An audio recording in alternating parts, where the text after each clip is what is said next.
that leads us on to the T20 conversation, because I know you're a huge fan of Azam. I love Azam Khan. That's not fair. So I want to ask you this. The issue I have with Azam Khan and Khushal Shah and Asif Ali, the issue is exactly the same, that their consistency is so poor that I can't understand why Pakistan would not look elsewhere, right? Yes, they can change a game at a whim, but if you look at all these players, even Glenn Maxwell, who is by far the most Shahid Afridi player ever, right? He is still fairly consistent for Australia, not in T20s, but for ODIs at least. Over the past year and a half, he's been performing brilliantly in ODIs. So my question to you is, again, you probably don't know this, but I'm going to push it to you anyway. Why does Pakistan keep thinking that they can keep pushing these players into the side and expecting a different result? And on top of that, how do you think Pakistan needs to go back to a tried and tested player, Shoaib Malik? Or I knew it was coming. Or is it more that Pakistan just needs to, because the side they've picked out, the side that they've selected or announced, is meant to be for the New Zealand tour, the England tour, and the T20 World Cup. I'm telling you now, before the T20 World Cup, the side is going to change. But considering what we have at the moment, do you think this is the best Pakistani side that could have jumbled up together in T20s? Oh, that's a great question. Probably it's up there. And I know you're a massive fan of Shoaib Malik. And I imagine a lot of people who tune into the channel will be as well. And of course, Shoaib Malik's record speaks for itself. The guy's literally been there and done it all over the world. Everywhere, literally everywhere, including here in England and Wales. He's even played county cricket for my county of Warwickshire, funnily enough, in the early 2010s. But when it comes to that Pakistan team, I'll start off with the selection. Of course, with the likes of Khushal, with the likes of Asif Ali and Azam Khan. You look at those three guys, they're very similar players. They are very much go hard or go home. It's a bit like Colin de Grandon with New Zealand. Exactly. Yeah. The problem is, though, you can only really afford to have one style of player like that in your team at once. That's why New Zealand don't have him, for example. That's why they didn't have Colin with Corey Anderson in there, or Anton Devcic. They didn't have really powerful strikers in, filling up that entire middle order. So for me personally, again, it's role clarity. You should not be having all three of those in the same lineup, or even two of them, because they are very much, they'll either get 30 or they get 0, or they'll get a really big score once in a while, or they'll get out really cheaply, because that's their style of play. And again, I don't think there's anything wrong with that. But the fact is, you can't have that filling your entire middle order, because it can generate collapses. And that's what we've seen a lot with Pakistan. What Pakistan need is someone almost like an anchor. And not like your generic T20 anchor who goes at like 115, 120, but someone who goes around 125, 130, really consolidates that middle order. But for the time being, I don't think they have that. And that is the problem. Now, you could make an argument for Shoaib Malik, of course, but are they looking at the future instead? With the likes of an Azam Khan, for example, who has got that potential. He's got a lot of promise. Another person as well who I feel like has been really mismanaged, Hyder Ali. Like, again, I talk about role clarity. He's got an incredibly high ceiling, and he's played at 1, 3, 5, 6, 7. Like, he needs to just find one place in that 11, because I think he could actually start at some point on a regular basis for Pakistan in that top order. But for me personally, Asjad, in terms of squad selection at the moment, you could make an argument for Shoaib Malik. You could make an argument because you need experience. You do. They've got Mohamed Hafiz in there, of course, who's going to be absolutely fantastic. And I've no doubt he'll succeed in this year's World Cup. But they do need someone to just shore out that middle order. And the problem is, when you've got 3 back-to-back power hitters, you're either going to get 200 or you're going to get 120 for 7 or something like that. You're going to get these scenarios cropping up. So, in my personal opinion, is it the best Pakistan squad? It's up there. It probably is up there in terms of current resources. But I feel like adding in that experienced figurehead, like a Shoaib Malik, for example, could actually improve it even further. Yeah, I'm glad we agree, Aaron. I honestly do, because it's that experience. And I've had this discussion with multiple people, mostly Pakistanis, who don't agree with me. But the point of view we've gotten is that the players that Pakistan is looking at, so Mohammad Hafiz, Babar Azam, Mohammad Rizwan, you have Sarfaraz Ahmed, right? Shoaib Malik, Wahab Riaz, Mohammad Ahmed. These players played for Pakistan in 2016, not Babar Azam and Rizwan, but the others played for Pakistan in the 2016 T20 World Cup, and the result wasn't any better, right? They still were, I think, at the bottom of their group stage or near the bottom of their stage. So the question arises there is, should Pakistan go back? For me, I think in India, Pakistan struggled. In the 2016 World Cup, Pakistan definitely struggled. But in the UAE, Pakistan have genuinely been playing there for 10 years. Every time the PSL happens there, there's a few players who perform really well.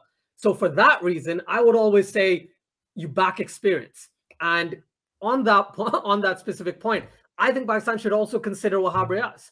Yes, Wahab Riaz and Haris Rauf in the same side should never play because they'll both go for 60 runs. All right. But the thing I like about Wahab Riaz that I think Haris Rauf isn't able to do at the moment. Yes, he picks up wickets and both of them go for runs. But Wahab Riaz brings that left arm angle and can bat a bit, but that left arm angle and the way when he starts getting those Yorkers right, he's so amazing. He's so dangerous as well. So for me, I would always back Wahab Riaz over Haris Rauf in that situation if and only if one of them gets a chance to play. I would never play both of them together because Pakistan's pace battery, it's not England or India or New Zealand, but it's still pretty good. It is good. Yeah, absolutely. You've got Shaheen, you've got Hassan Ali, you have the potential of Shah Nawaz and Mohammad Wasim, right? You have a tried and tested version of Haris Rauf, right? You have the potential option of Fahim Ashraf as well, but thankfully they haven't selected him in the T20s because he's been doing great in tests, but he hasn't been able to bring that same form in white ball cricket. So do you see Pakistan actually, in terms of bowling, who would be that third seamer you would pick based on the current squad? That's a really, really hard question. That is a really, really difficult question. I think for me personally, your real lock-ins are your Shaheen Shah Afridi and your Hassan Alis. Yeah. Because Hassan Ali as well, let's not forget, can absolutely clobber a cricket ball for miles. Yeah. So he also, extends the tail. For me personally, Asjad, I'm going to say, because I absolutely love this guy, and it is, of course, Haris Rauf. I'll never forget him in that big bash because he was absolutely fantastic for the Melbourne Stars. Took a hat-trick against my team, the Sydney Thunder, as well. So I'm always going to go with Wreck-It Ralph. I love him. He offers something. Again, he offers an X factor. He does. You can't deny that. Sometimes he'll go for a lot of runs, but at the same time, if he nails a Yorker like 145, 150, it's going to get the crowd behind your back, and it's going to be absolutely fantastic. But with regards to that, I don't know, the consistent option, I suppose Shah Nawaz. I'd quite like him in there, to be honest, because, again, offers something a bit different. He's not exactly tried and tested. But from what we've seen for the Multan Sultans, again, I feel like he'd be a good option. So I'm torn between the two, but I'm going with Wreck-It Ralph. Simple as that. I know he doesn't have the left arm angle of Wahab Riaz or Mohamed Amir, but you've got that with Shaheen Shah Afridi. Then you've got Hassan Ali, who, again, is the more experienced figurehead. I want to see Haris Rauf. I want to see stumps flying all over the place. You can see stumps flying all over the place or the ball flying over his head every single time. But yeah, I agree. He is that type of player. He has that X factor. And because of that, I understand why you would pick Haris Rauf. And I've just realized when we talked about Pakistan, I was very, very pessimistic about Pakistan. Let me get this straight, all right? And I want to get this straight because I always get asked, why do you say such good things about India and not as many good things about Pakistan? The point is, when I look at Pakistan, I feel like I'm a bit more critical with regards to Pakistan. And the points that I don't agree with, I have very strong feelings about. But the rest of the squad, if you look at Pakistan, it's pretty darn good. As we talked about before, the paces are great. The spin options, finally, they've picked the right spinners, even if it's 4 options and then Hafiz. So that's 5 potential spin options. The paces are good. It's just the finishing middle order that I have an issue with, which I think Pakistan has had an issue since the start of this year. They have not been able to find anyone. So many replacements. We saw Hussain Talat, Iftikhar Ahmed, Khushtil Shah, Asif Ali, Haider Ali, right? We have Azam Khan finally, right? Shoaib Maqsood as well, right? So many finishes that Pakistan's tried to bring in, but they've just not clicked. So if Pakistan can sort that out, I think Pakistan is going to be a very, very good team within this T20 World Cup, especially considering if the pitches are flatter, if that makes sense. Yeah, absolutely, Asjad. And again, it's the finishing touches, isn't it? Of course, Pakistan do have a good team, and you can never, ever rule out Pakistan in T20 cricket because they've got pedigree. They've got one of the best seam attacks on the planet in T20 cricket. They really have. I know that some people, of course, be critical of the likes of Haris Rauf, for example, and his economy rate. But I'll tell you what, if those three guys click, him, Hassan Ali, and Sheen Shah Afridi, they're going to work wonders in this year's World Cup. So for Pakistan, of course, I don't think on paper they are as strong as India. But again, this is the beauty of T20 cricket. This isn't played on paper. In T20 cricket, one big innings can shape an entire tournament, let alone a game. I mean, we could see Afghanistan, for example, come out of absolutely nowhere and dominate their group because it is literally, it's 20 overs apiece. If someone on one team gets a 70, 80 plus score from 40 odd 50 deliveries, it can change the entire complexion of a match. So I think for any fans in this World Cup, it's not like the 50 over World Cup. It's not like the Test Championship, where the better sides usually win because they've got more time. Yeah. T20 as a format is a lot more frenetic. It's a lot more fast-paced. Little mistakes can change entire games. So it doesn't really matter who you're supporting. Just enjoy it. That's all I'll say. I think it's going to be a great tournament. We've got some fantastic squads in there.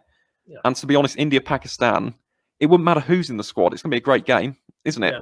Watched by billions. So just enjoy it. That'd be my advice for this year's World Cup. And of course, best of luck to all of the teams competing, in particular England and Namibia. I love it. Absolutely love it, Aaron. Thank you so much for your time, man, honestly. And yes, everyone, please do like, share, and subscribe to Cricket First 2.0 and go over to the County Cricket Podcast, the Cricket Connoisseur, on every single platform in the entire world. You'll find him and you'll find his brilliant content. So thank you so much. Thank you once again, Aaron. Until next time, take care, stay safe. I'll catch you in the next one. Bye.